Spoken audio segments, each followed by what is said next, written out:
ఒక పల్లెటూరిలో అకలంక చెరుతుండు, ఆదర్వు మాలిన బీదవాడొకడుండు.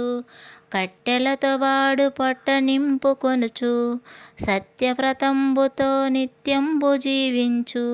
ఒకనాడు వాడడవి ఒక చెట్టు కొట్టుచు, గొడ్డలి చేజారి పడ్డది నీటిలోన. అయ్యయ్యో దైవమా, అయ్యో కుయ్యో మర్రో, నా గొడ్డలే పోయే, నా గతి ఇంకేమి. మా నాన్న వస్తాడు, మాకేమో తెస్తాడు, మరి గంజి పోస్తాడు, మమ్ము బ్రతికిస్తాడు అనుచు తెన్నులు చూచి కనులొప్ప చెప్పేటి, నా ముద్దు బిడ్డలా మేమెట్లు కనుగొందు.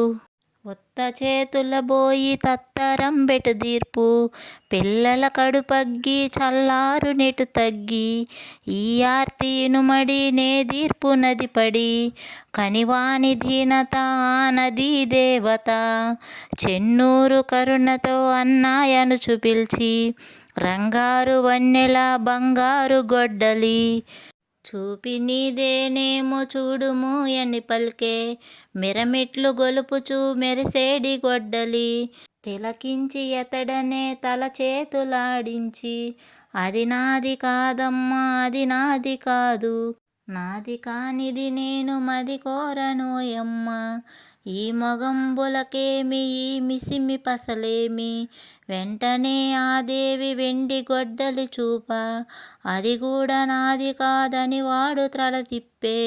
ఇనుప గొడ్డలి తీసి ఇది చూడు మాయన్న, వాడు నాదే ఎంచు వేడే తనకిమ్మంచు. వాని సత్యానికి, వాని ధర్మానికి, వాని నిరాశకు ఆ దేవి కరుణించి, బంగారు గొడ్డలిని వెండి గొడ్డలియును బహుమానముగనిచ్చి పంపించె దీవించి.